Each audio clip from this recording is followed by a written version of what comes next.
Here tonight to talk about the sun and astrophysics and all kinds of great stuff that he's been working on.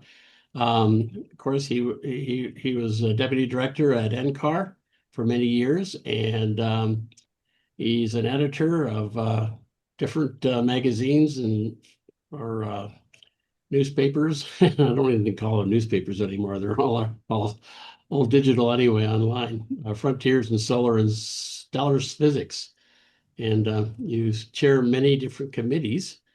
But I won't get too much into that because I don't want to take away from your great presentation tonight, Scott.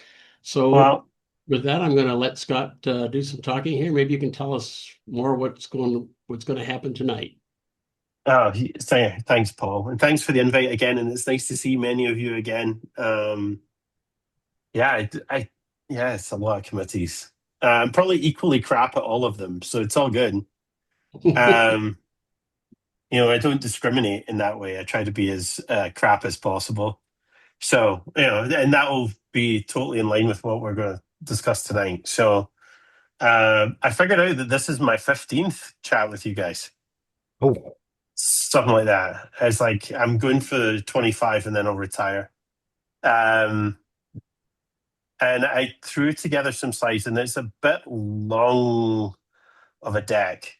I just realized because I'm actually in Salt Lake City tonight. I'm at the Small Satellites Conference in Salt Lake. So it's basically, or I don't know if any of you know this, but it was basically a startup for CubeSats and small satellites, and it's the kind of progenitor of the small satellite industry in the country, which is now booming like crazy, with God knows how many things, what 10,000, 1,200 things, 12,000 things in LEO right now. So it's been a busy day of meetings and things like that, but I'm really happy to talk to you all. So hopefully it won't be too boring. And I'll do my best if you prompt me in the chat to answer questions as they come up. So sometimes I forget about that, but I'll try not to. All right, so let's see, Paul, let's see if I can share here. They keep moving the buttons around. All right, can you see that? Okay. I don't have to do anything. I don't have to do anything weird with my settings. But I can still see you. Good. All right. So I think the last time we spoke was was it January? And then the time before that was April. And in April of last year, we just kind of officially reached solar maximum, or just acknowledged that we'd passed it. And then we talked a little bit last time about having just passed it. And then now we're on the slide because, people get very negative. Um, we're on the kind of countdown to the solar flux, radio flux going below 90 SFU, which probably starts to limit propagation a lot. So I can probably give you a pretty good estimate of when that's going to be. You just can't hold me to it. So anyway, I was looking over this on the 45-minute plane ride over from Denver to Salt Lake. There was a lot like a roller coaster ride last night, and all the lightning and thunder. I'm pretty sure our plane got struck by lightning a couple of times. This is what I presented last year. So just kind of talking about how all the markers we had and how we're up at near solar max. The big question at the time was, would there be a double peak? And that question pops up all the time on social media because everybody's an expert. We'll get into that a wee bit. And I still owe Peter the mega Gleisberg cycle presentation. I promise I'll do this in front of everyone. I promise I'll do that next time. If you remember all the stuff about the ice core samples that our great geologist friend was really interested in. So I don't know if any of you remember that from times gone by, but we talked about the signatures of really large events in ice core records and what they could tell us about the sun's dynamo and things like that. But we'll get to that in a little bit.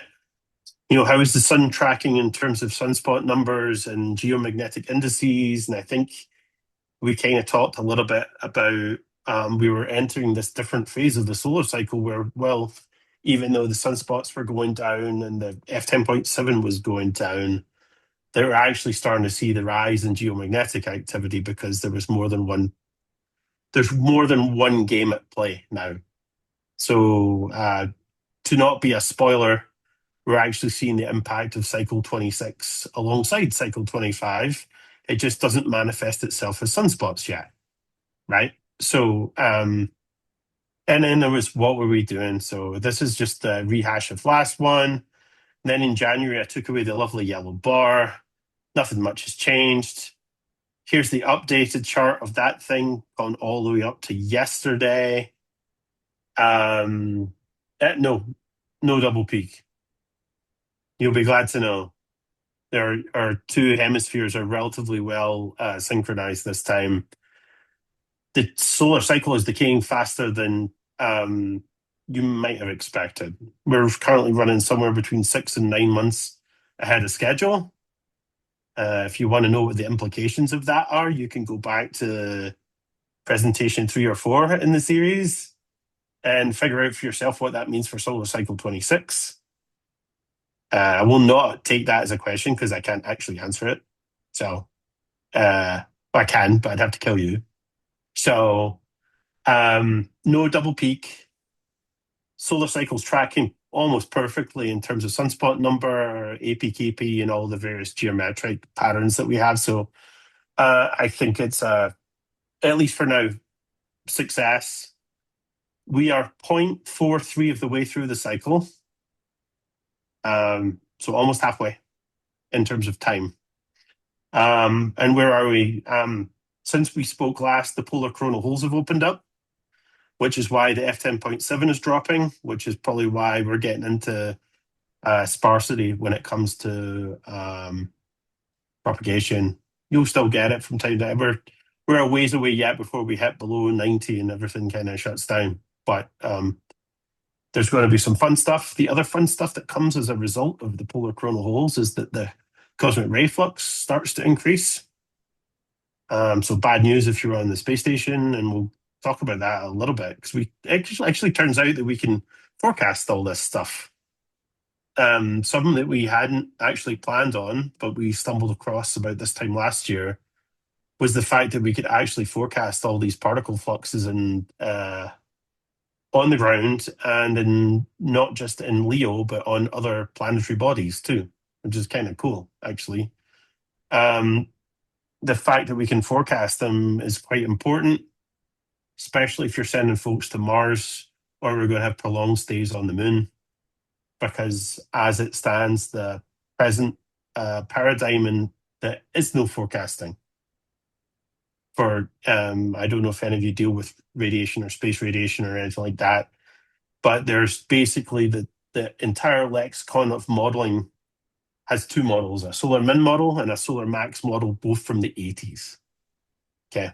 So there's absolutely no dynamic forecasting capability, which is probably not baffling, but it kind of leaves an opening. And then maybe talk a little bit about the signs of cycle 26. So I'm going to go through a whole bunch of slides, and some of these are really subtle because they've really only advanced 6 months. So see the change? See the change? Oh, if I flick back and forth, 6 months is not a long thing on a time scale of 100 years, or there, but almost 100 years. To zoom in a little bit, you can see that the solar cycle has progressed a little bit. Now, if I go back, let's see if I can, do you see the morphology change? I don't know if anybody sees it. You look at the very bottom near the 2026.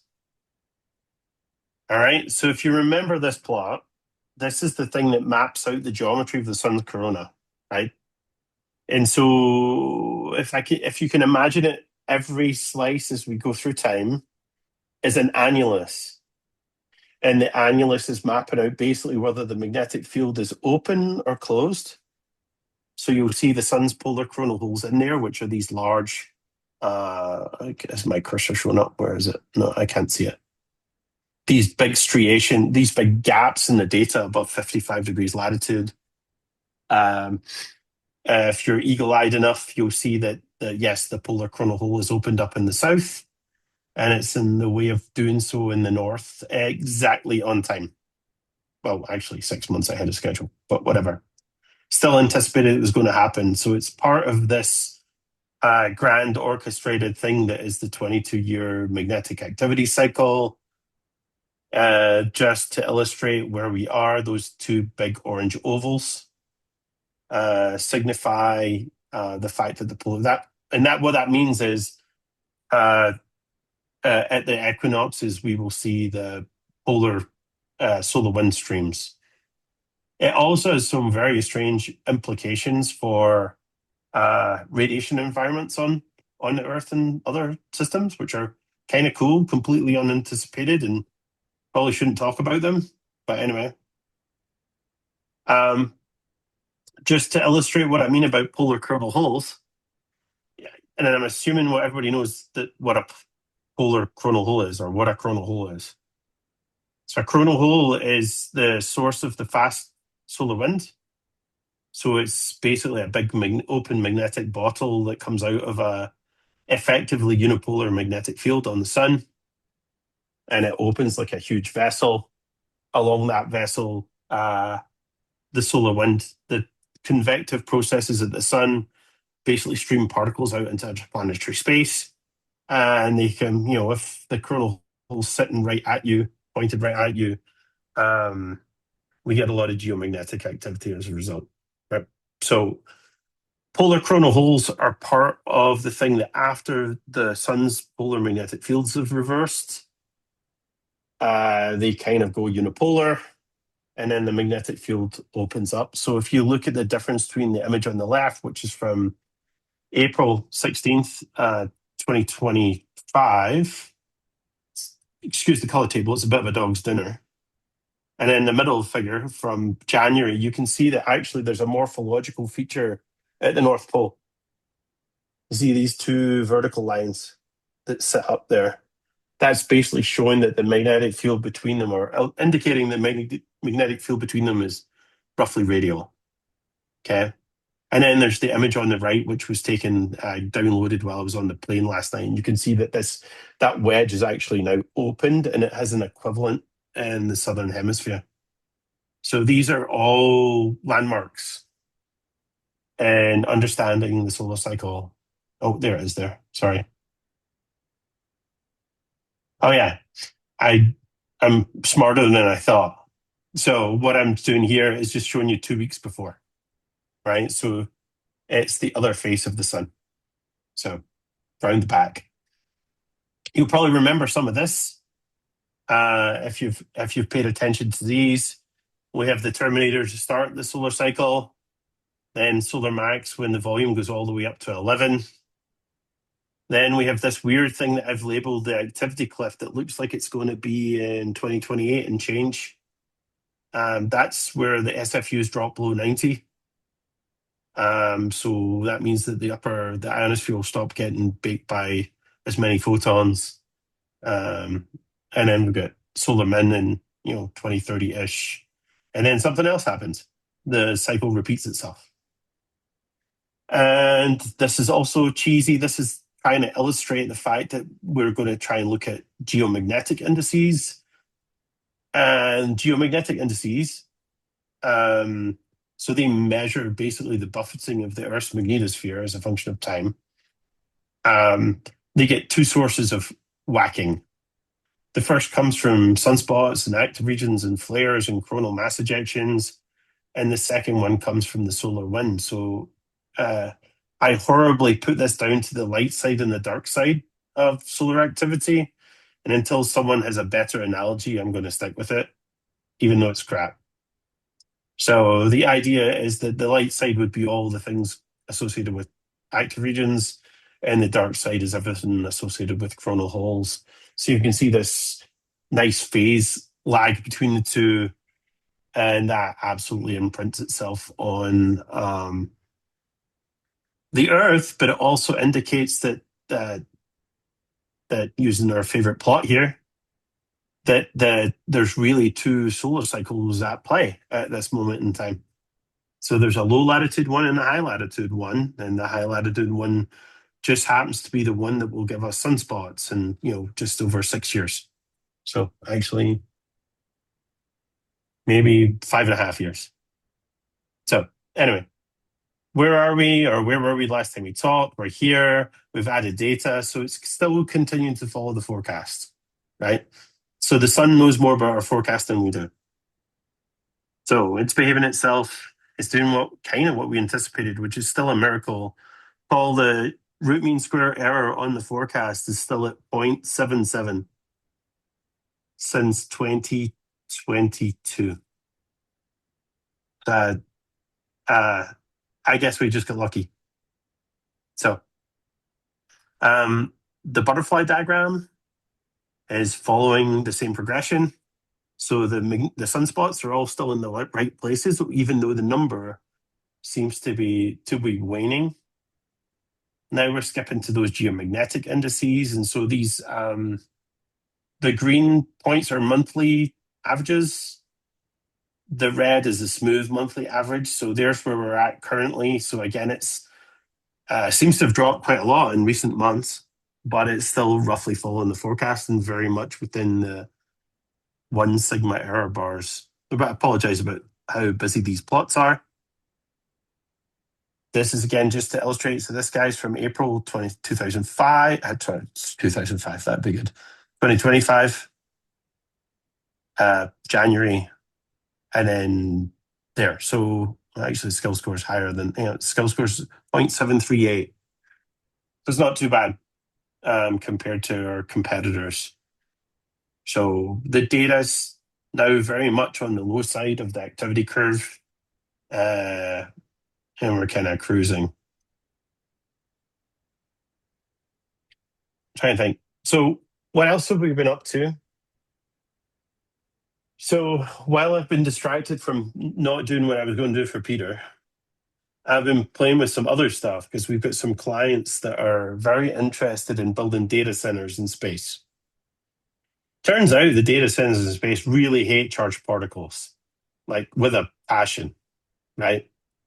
And so if you're building one of these, or you've got a company that wants to build these, understanding the various ways by which charged particles can really mess with your electronics or your memory or your antenna or any electrical component in your system, it turns out to be quite important.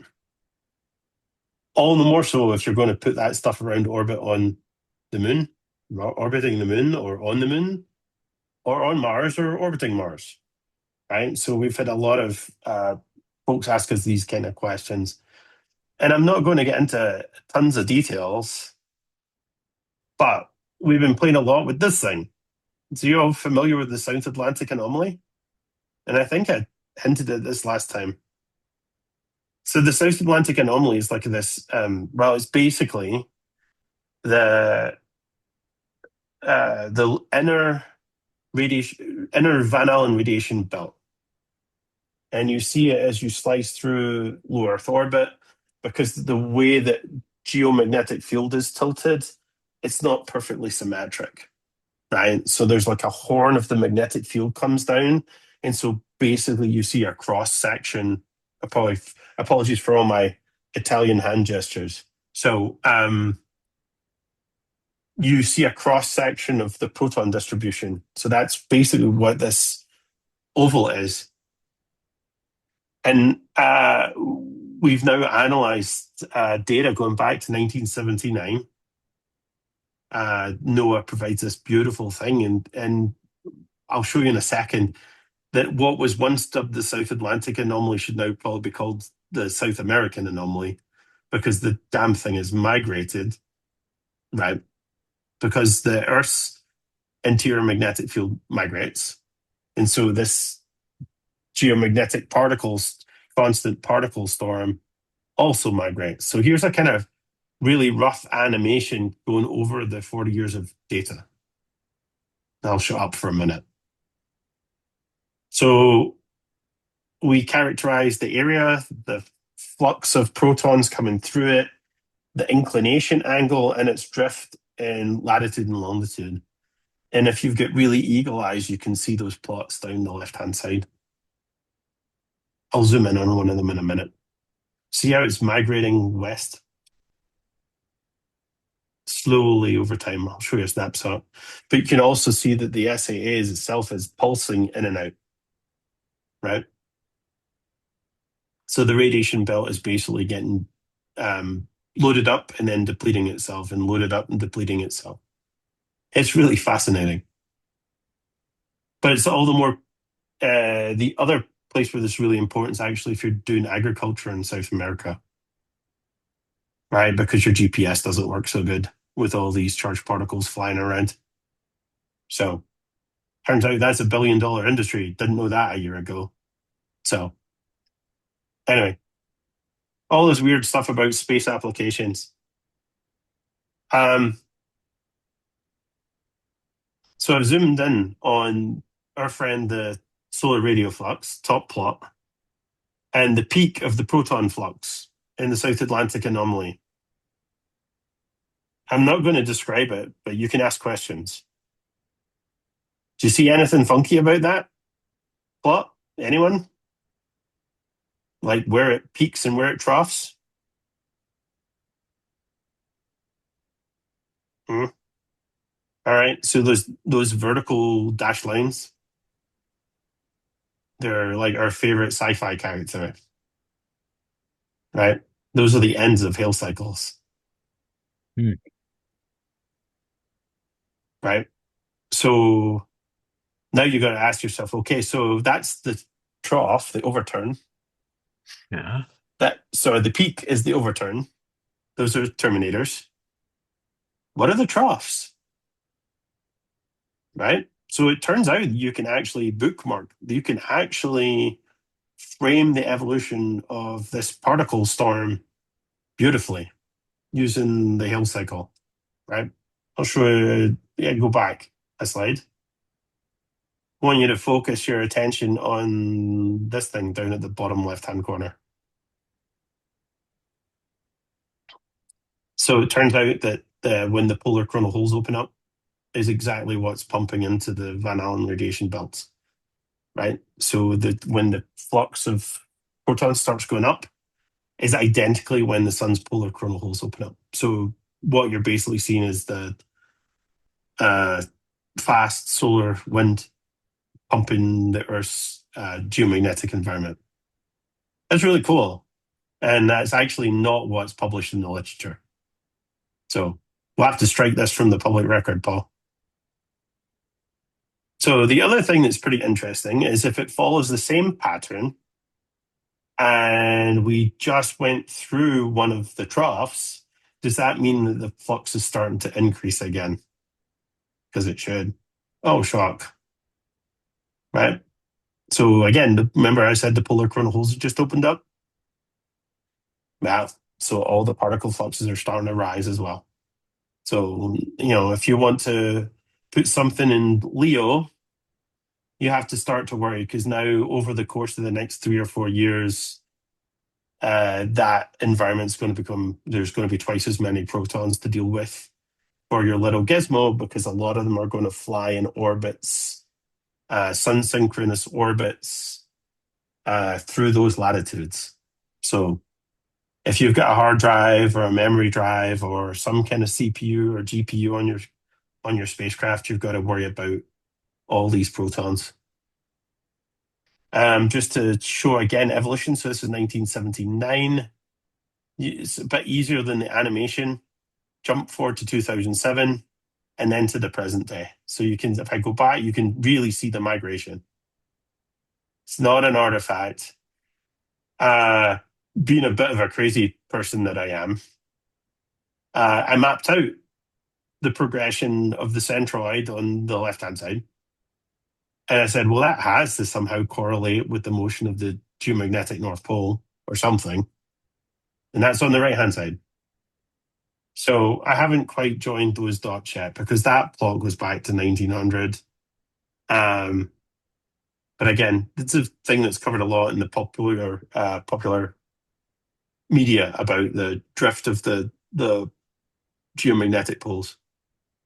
But it has to have some kind of effect on this thing in, or what was the South Atlantic anomaly.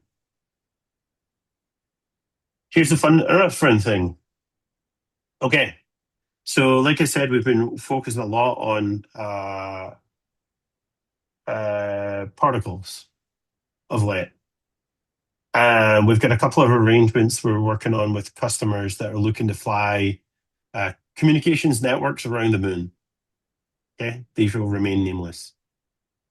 But they're worried about the radiation environment around the moon because they're worried about the telecom hardware. And of course, you can't actually forecast this, can you? Question mark. So, because, we're kind of going into a hostile space environment, we're not really always protected by the magnetosphere, and we're worried that something's going to zap all our hardware. So we kind of got to work. The plot on the bottom is, believe it or not, that's, what is it? 15 years of evolution of the polar cap. So the Earth's polar cap, proton flux. So you can see all the proton events that have happened over that 15 years, right? These are the stripes, the vertical spikes. But you can also see that the background is kind of smoothly evolving, right? Well, it turns out that the same smoothly evolving background is visible in the lunar data too, right? And would it shock you to know kind of when the peaks and troughs in that guy are? Maybe, maybe not. I haven't drawn them on this plot. Drawn them on the next plot, but they're hard to see. But that was the moon and the Earth's polar cap, right? Same with the South Atlantic anomaly. And that is now the Earth's polar cap against Mars, right? So the Martian surface has an instrument called RAD that's on, I think, is it Perseverance? The name of the lunar rover used to be the Mars Surface Laboratory. But MSL has an instrument called RAD that actually measures the radiation, and the radiation measured at Mars and the radiation measured at Earth are remarkably similar and equally forecastable. So I whipped through that in absolutely no time, and I apologize. Are there any questions and comments? I mean, cycle 25 is on the way. Cycle 26 is manifesting itself. It's going to become more prevalent as we get into the current high-speed solar streams. Any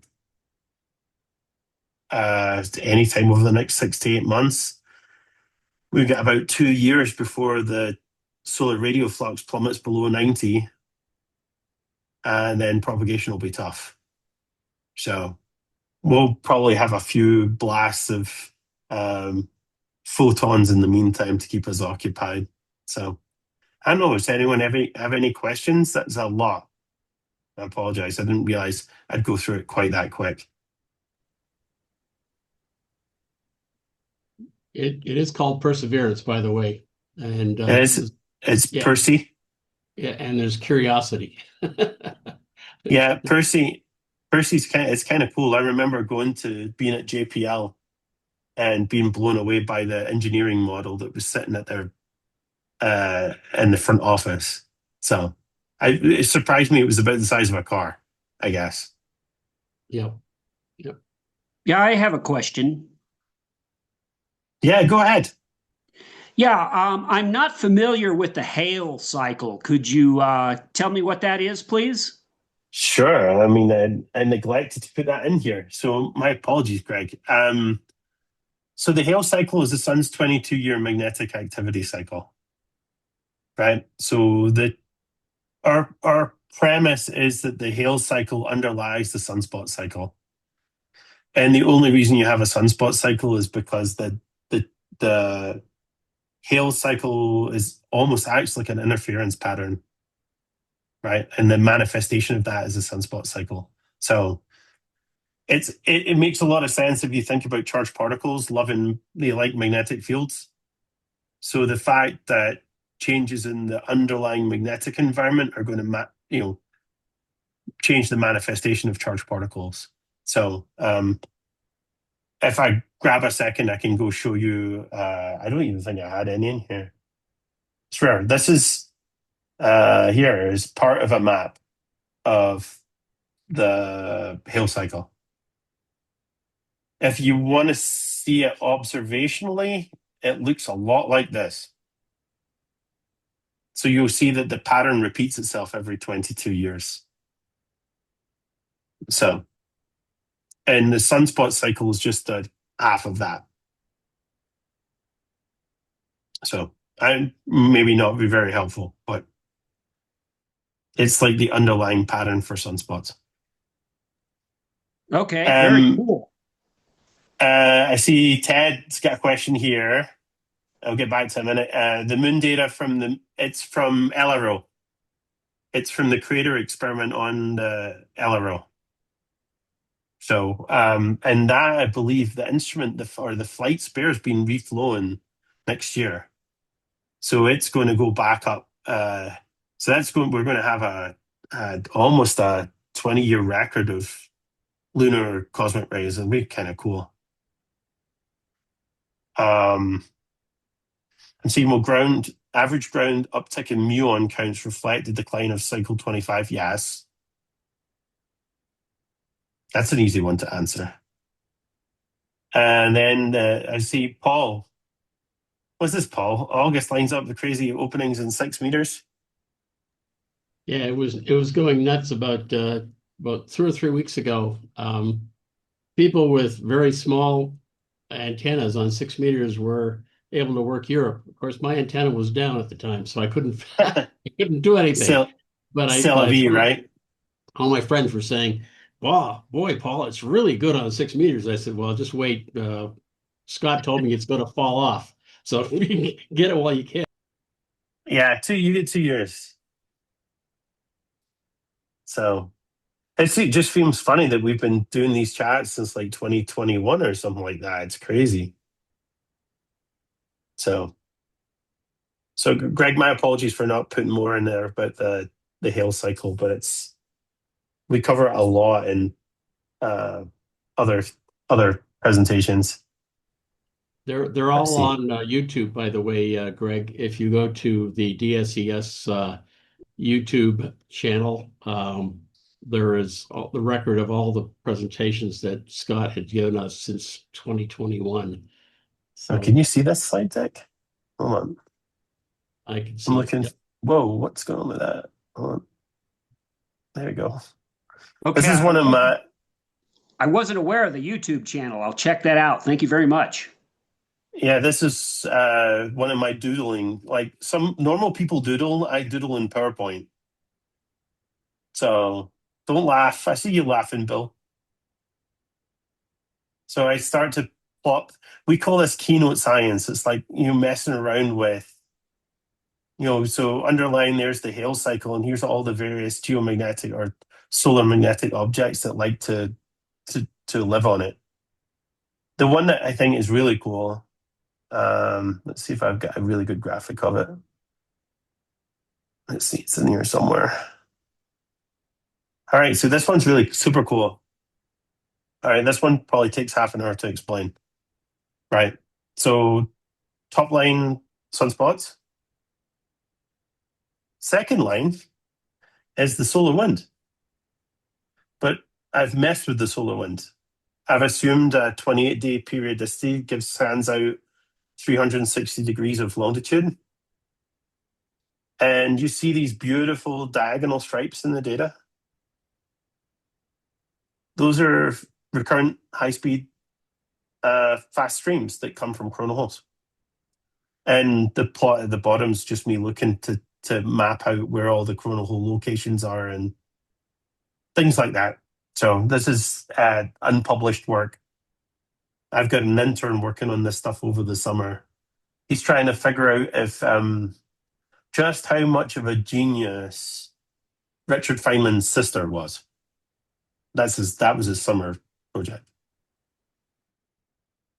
So we're coming back along 40 years later to prove that John Feynman was a freaking genius. So most of you won't have heard of John. So anyway, that's your Hale cycle there, Greg. And all kinds of weird things. You can see that the sunspot pattern is broken up by basically what comes down to cancellation at mid latitudes. That's the phase that we get into when the sun stops making radio photons, or many radio photons. Let's put it that way. I'll put this away. It's distracting. Any other questions or comments? Sorry, I went through that super duper fast. Scott, you had one slide in that original presentation that showed the bottom graph of the slide showed an upward trend, or I guess it was a top graph, showed an upward trend. What was that upward trend? I don't know. Let's see which slide. This one? No. Let's see. It was a line drawing. It's not the in Hale this deck. cycle. It's in this deck, Bill? Yeah, it's not. It was in the deck that you showed us first. Oh, all right. Okay. Yeah, hold on.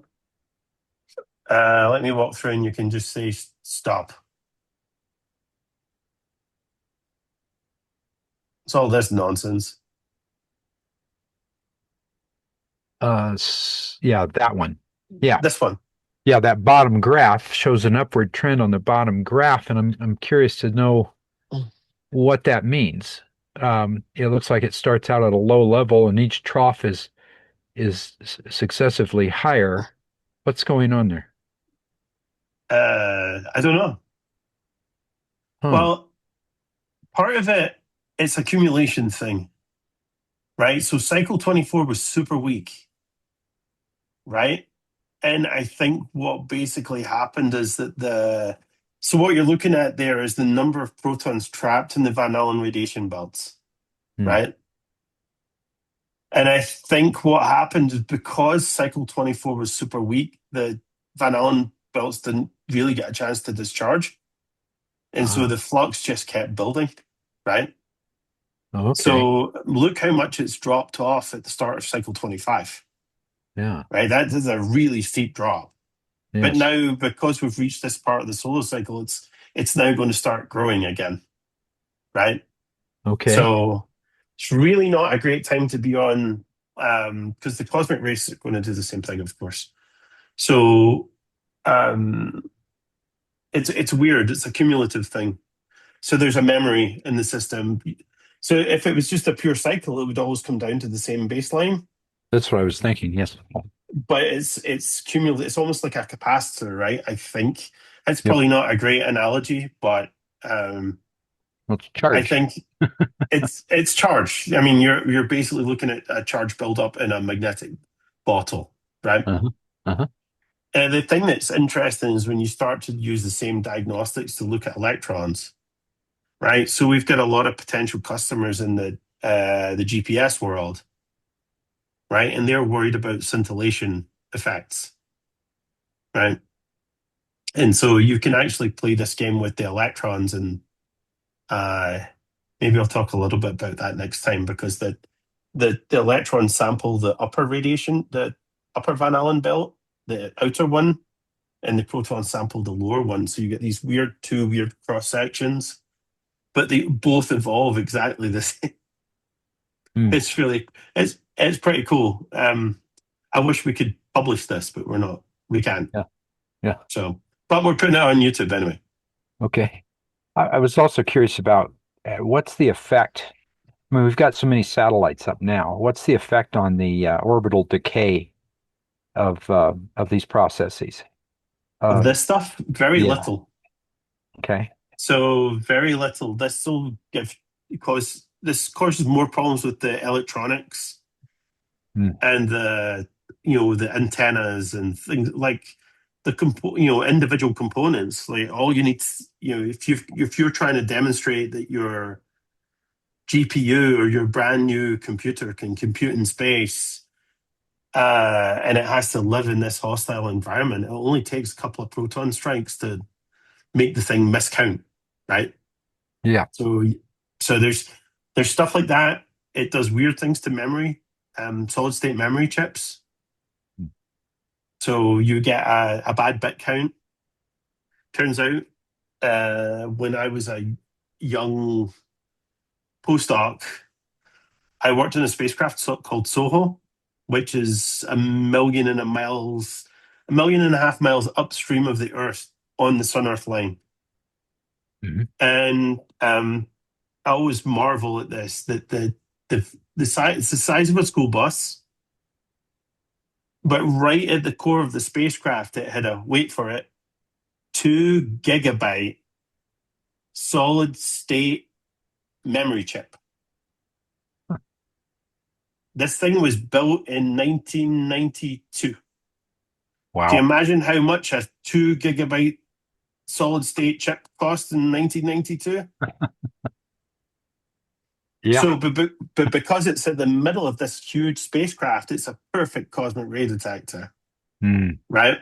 So only the biggest, most powerful galactic cosmic rays come screaming through all that material. And we turned I got to dig that out at some point. We turned the memory module into a cosmic ray detector because it counted all the bad bits that the poor engineers had to deal with on the ground, right? So Yeah. anyway, it's fun.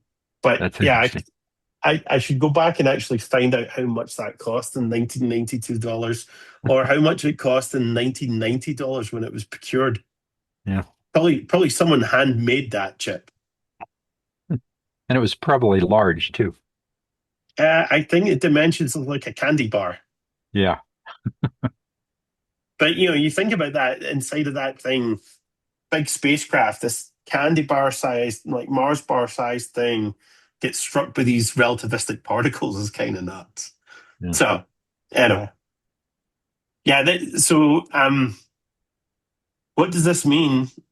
The funny thing about this stuff is that if you talk to folks from the Space Force, right, or they're working on things that trying to identify spacecraft anomalies, right? So something happens to my hard drive or their part of their job is to identify whether it was space weather or not. Was it a hostile act or was it a natural act, right? Yeah. And we now have the ability to use this model to not only anticipate dosage rates on those spacecraft or when they could be hit by natural events, but also the ability to play it back in time. Because I wasn't actually joking when I said that the models that were created to sample this were frozen in time, right? So when they were developed in like the 80s and 90s, I don't think they really appreciated that the anomaly actually moves. And so being able to track back in time like historical anomalies is actually a pretty powerful tool. If a spacecraft started showing these errors at a certain point in time, or turns out that a lot of these things are cascading problems. So things that I have literally never thought about before. So anyway, but it's turning around, the flux is growing. For me, it's a validation point on the model. We said it was going to do this. We think we understand why it's going to do this. Why it does that is because the literature's all wrong. Why is the literature wrong? The literature's wrong because all the literature is based on a 2-year offset between the sunspot cycle and these fluxes. It's completely fixated on the fact that it's offset from the solar cycle by 2 years. So you read into that how you want. But it's a classic case of lamppost syndrome. You can only look for the keys under the lamppost. Hey, Yeah, sorry. Yeah, Scott, just quick question for the novice that I am. So you were talking about the effect of the solar cycle on it's cosmic rays, right? Yeah.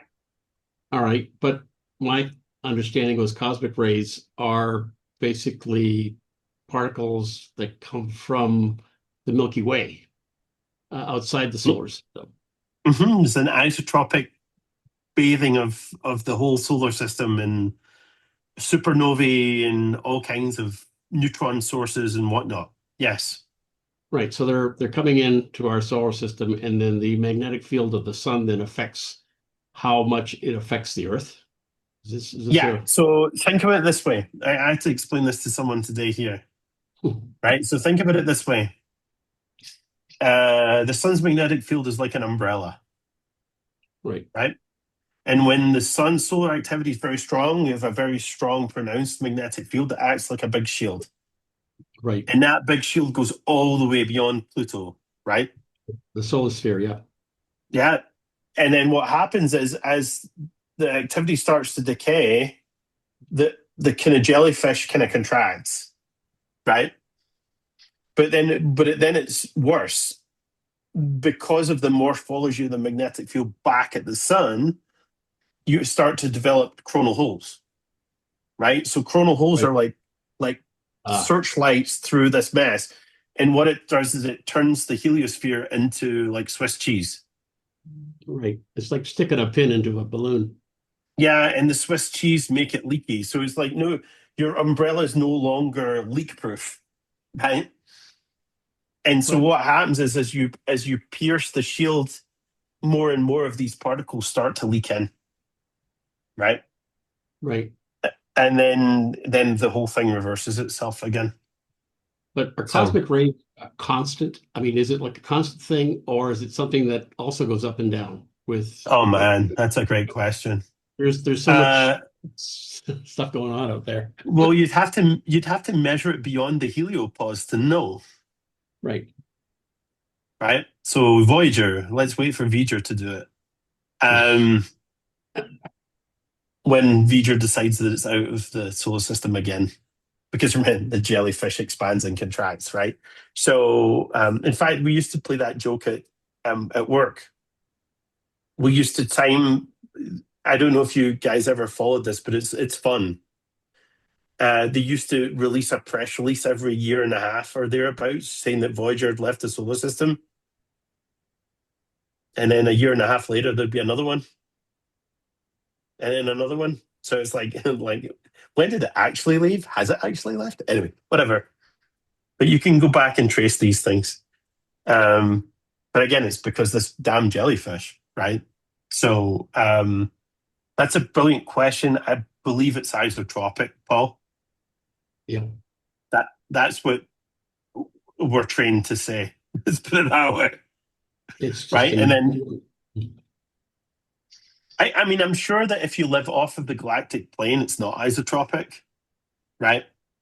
But we're so close to the plane of the Milky Way that I think it looks isotropic to us, right? Mhm. So I don't know. I don't know. That's a realm of astrophysics I am really shaky on.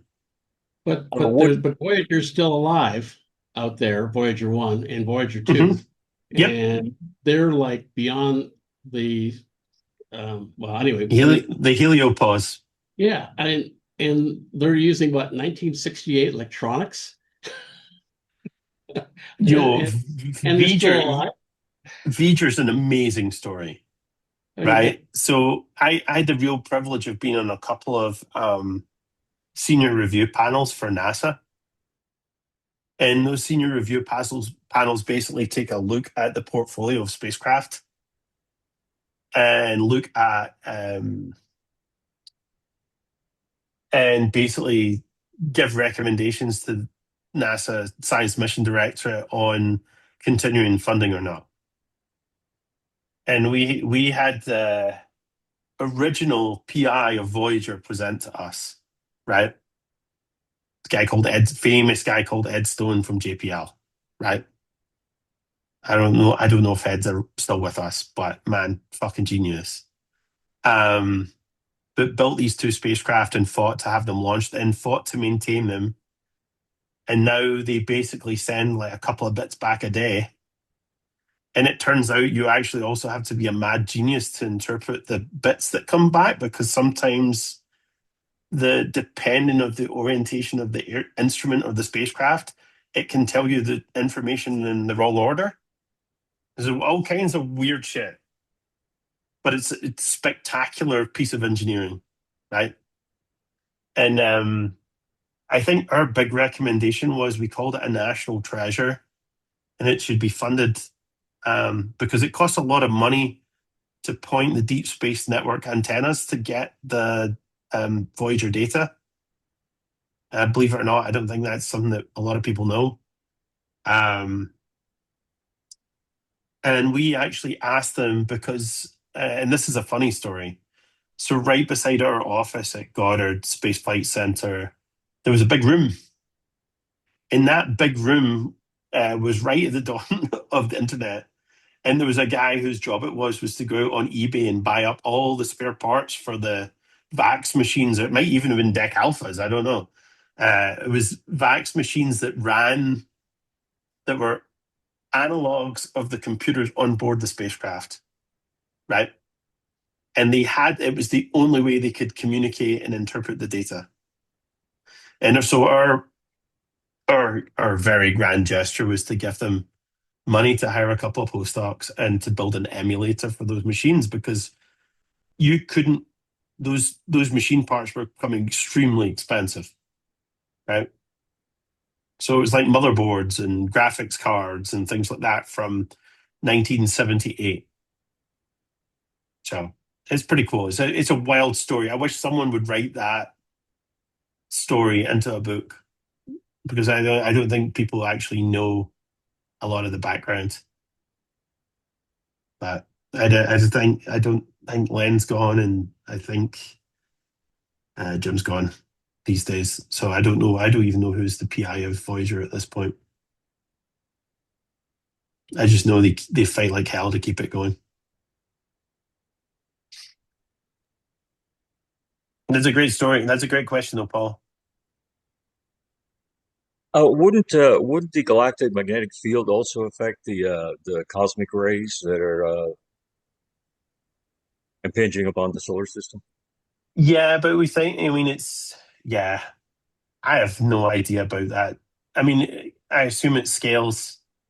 We're like an ant's butt compared to like the Atlantic Ocean there, right?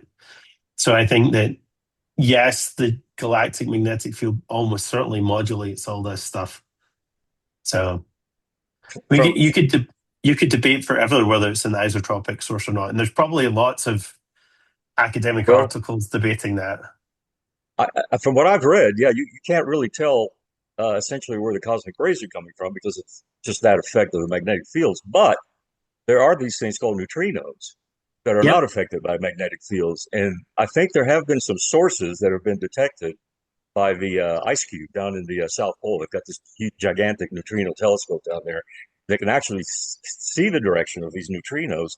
They've actually been able to detect several objects where they seem to have a higher potency of high energy neutrinos emanating. And they think that, of course, they could also be generating cosmic rays, but then you can't tell that they're coming from there, because magnetic fields all the directions that the solar system. But at least the neutrinos seem to be able to direct the possible origin. I never met him, but there's a guy called John Bacall who I think left the field before I was a grad student. And he was a solar physicist, and he's the guy that did all the neutrino experiments at Homestake Mine and places like that, in Ice Cube.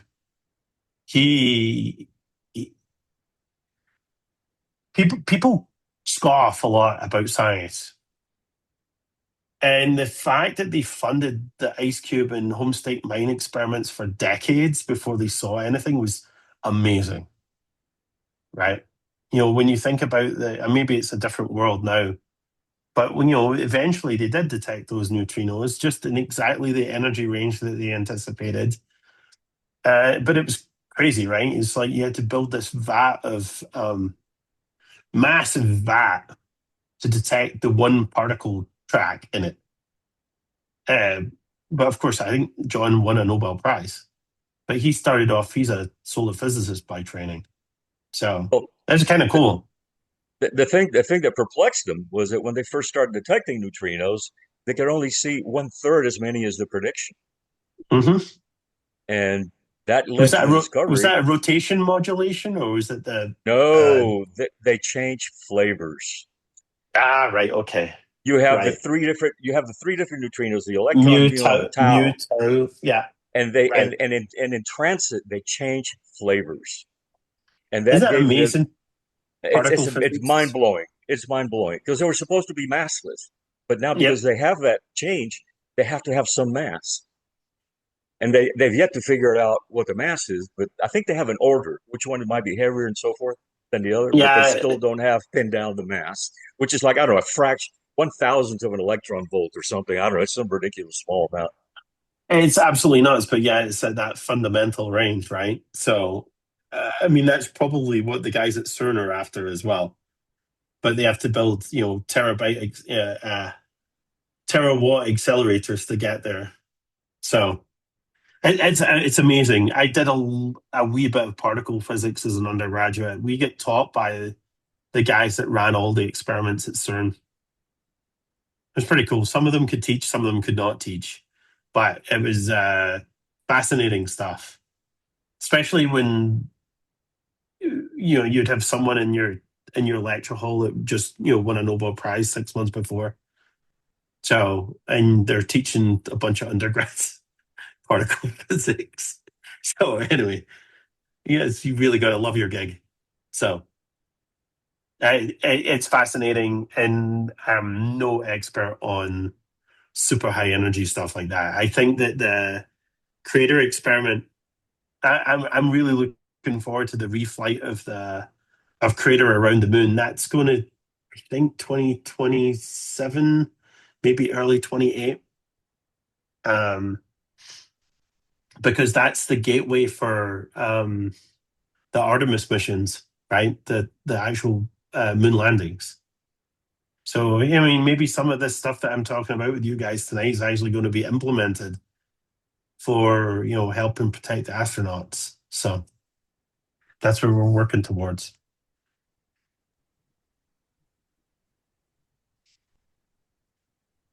I'm surprised we don't have more questions with the audience here. There's so many smart ones. Yeah, no, this is great questions tonight. I had a little bit of a question, which is probably kind of stupid in the chat, and that is, could the SAA be sort of a nucleation site for a polar reversal? Uh-oh. It's a nucleation site for something. Maybe Actually, it's just it's real. Do you know, maybe it's just a warning. If you want to go do some detective work, there's this a Finnish company called Vaisala, and they own just about every lightning mapper in the world, right? Do you want to tell me where the highest concentration of lightning strikes is in the world? I'll take a guess. South America. It's not space aliens. It feels like it's Colorado Springs. Could be. But yeah, I no, think it's Lake Maracaibo in Venezuela. yeah, it's close. But if you look, the South Atlantic anomaly is a massive spike in the world lightning data map. So whether there's a lot of it's controversial, the right word to use. People that talk about the global electric circuit and looking at how the energization of the upper atmosphere actually connects down to the ground, and whether we deal with folks in the grid and ground-induced currents and all kinds of things. But when you start to think if it can actually start to, in what flux does it state before it can start to modify weather, right? It's kind of amazing because it seems to clearly have a convective signature, all these particles. Whether that's a complete fluke, which is entirely possible, but it's spatially correlated. So somebody can say the magic words correlation or not causation. So anyway, I think it's pretty wild. It struck us straight away.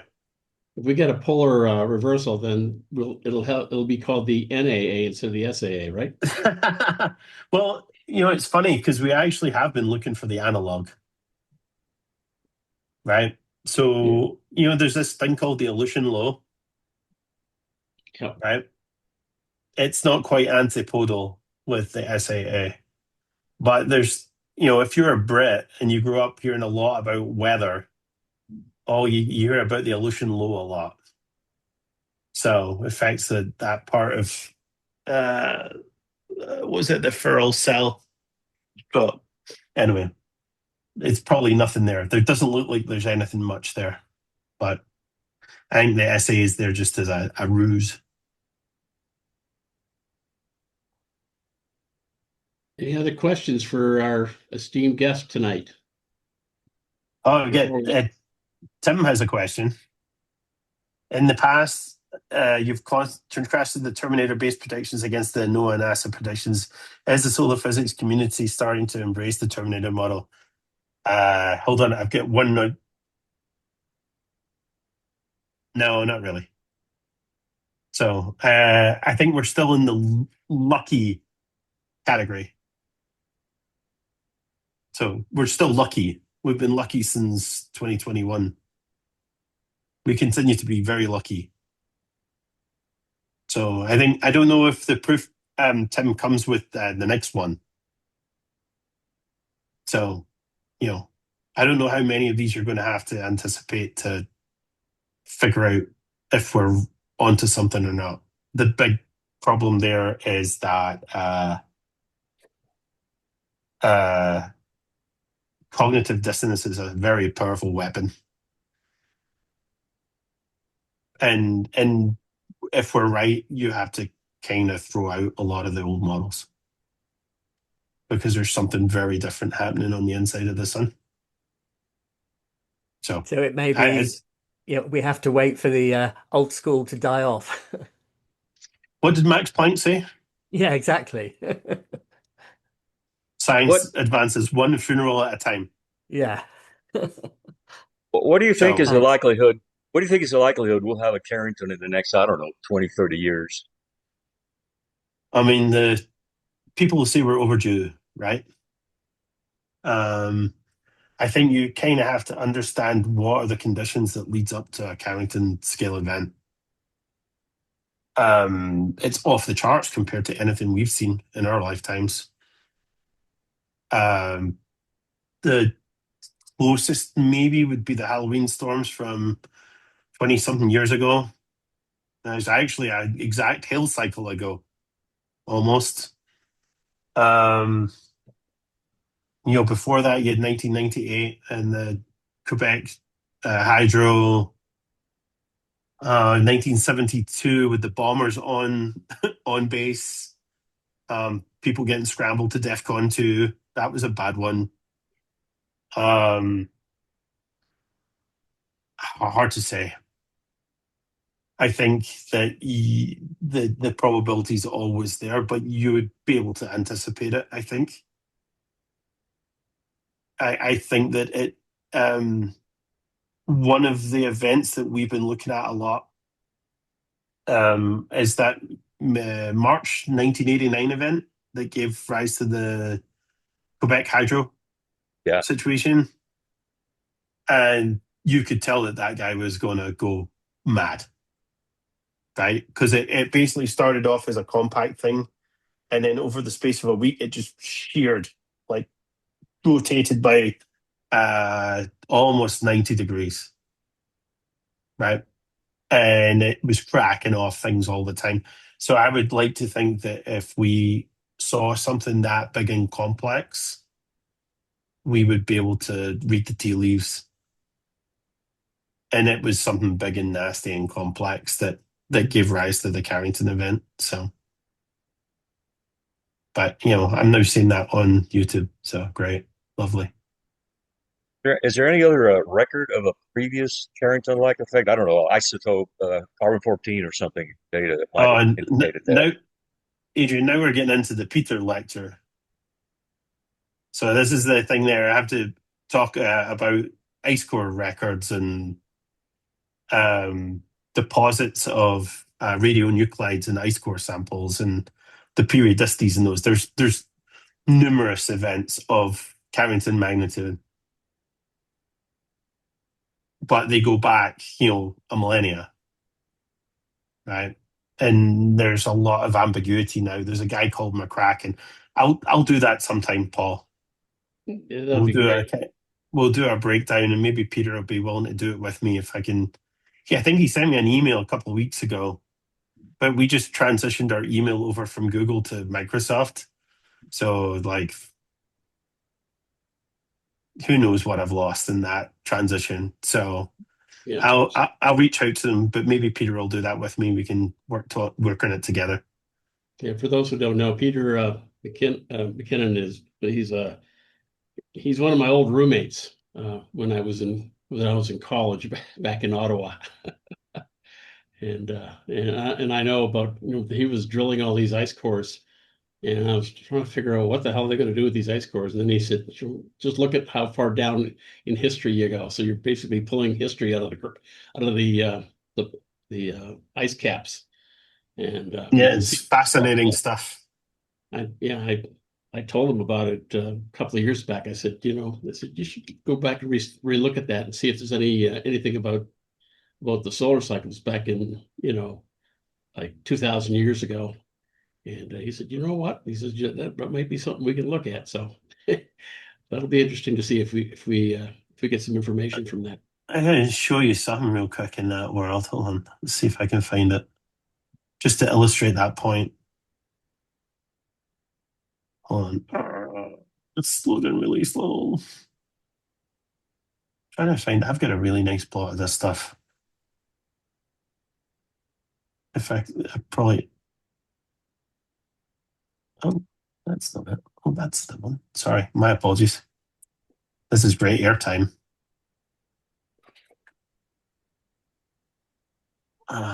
The dude called Zeller and another McCracken, and I think Peter had contact with those guys.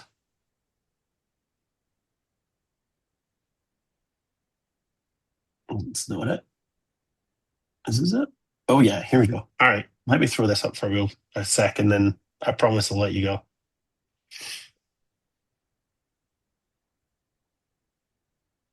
Oh, let's see if I can share this.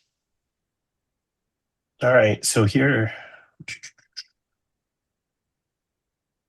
you see that? Roger? All right, so the yellow dots on this curve are McCracken's dots. You can see that in 1859, there's the Carrington storm. Right, so there's a whole bunch of things equivalent. The one that I've studied in any kind of detail, well, actually, it's three, are these guys. So in 1879. Sorry, 1893. 1793. Black. Where there's aurorae reported in Hawaii and southern tip of Mexico and all kinds of stuff. The Earth got fried. It wasn't just one. There was three of them. Why am I interested in this? It's because what followed it, right? It's called the Dalton minimum, right? One of our hypotheses is that the Halloween storm significantly impacted cycle 24, right? So it destroyed so much magnetic field that it basically crippled the sun from making even an average cycle next time round. The hypothesis, wild hypothesis, is that these cluster of events in the 1790s were so destructive, and there's three discrete ones, all in the space of a year, was so disruptive to the underlying magnetic evolution of the sun that it basically floundered for 30 years. Right? There's all kinds of weird stuff, but the problem is now that when you get into these blue data points, see how it looks like they're much more frequent than the yellow ones? So it's prompted people to go look at the ice core samples, and I believe that a lot of these are actually biomass burning events. They're not all radionuclide deposits, right? So it's unclear how many of the McCracken data sets are true geomagnetic, ground-induced events or ground level events, GLEs, I guess, right? So big flares, big CMEs, because this later record's contaminated with things that are like Siberian forest fires that give off the same kind of result in the same kind of deposits in the ice core samples. So if you can hang around for a few months, I promise I'll go and look at this and maybe not necessarily add my own interpretation, but look at objectively at the data. The thing that we found most interesting in these data sets, and just to illustrate, this vertical dashed line here is Halloween 2003. The thing that's being plotted here is the Hilbert transform of the sunspot data, right? A Hilbert transform is kind of like a Fourier transform, except the phase is varying with time. So it's not just one phase. The phase actually is a time varying signal. And if you look at the phase pattern in a very regular cycle, it's just a straight line. But in the ones with the big geomag storms, it's not a straight line anymore. It has a very pronounced knee. So it comes down at one trajectory, then it bends.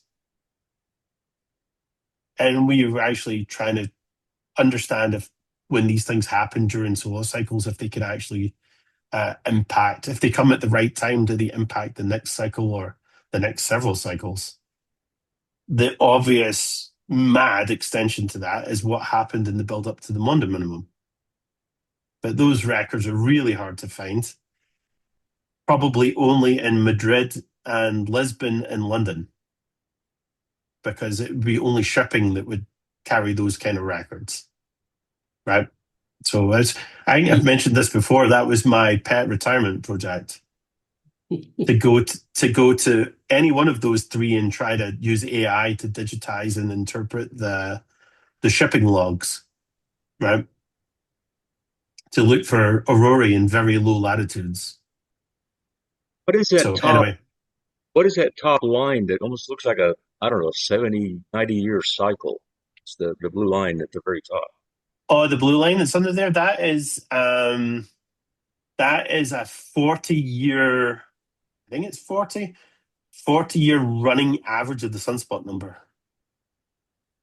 So it's used as a detrending, is for detrending the data. So yeah, it's a 40-year running smooth.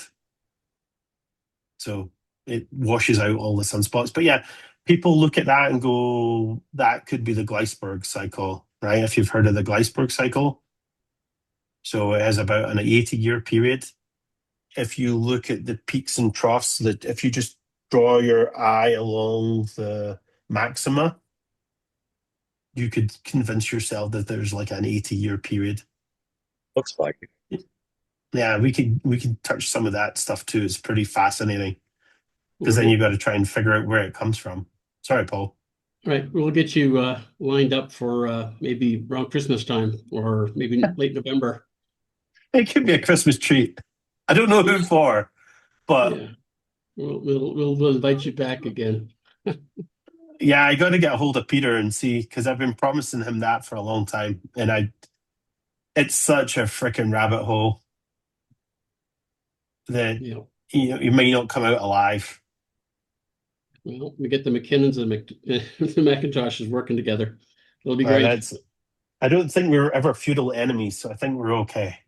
All right, good enough. It's not like the Campbells and the McDonald's.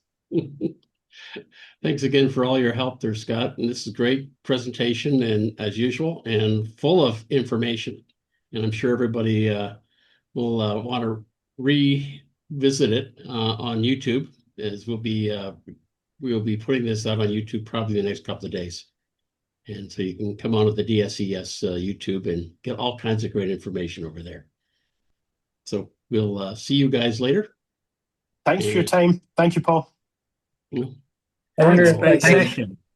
could maybe interject one quick question. I Sure, saw you Chloe. gave a talk at last back in 2018. I wondered if you'd be interested in ever coming back, doing another talk. No, never. Never? No, by all means, just reach out to me on email. Okay, sounds good. Yeah, you want to share your email, Scott, because you got a new one now. I don't even know what it is. No, I can, hold on, I'll put it in the chat.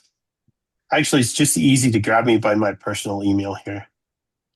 I don't even know what that is. I still got NCAR. Oh man, that's long dead.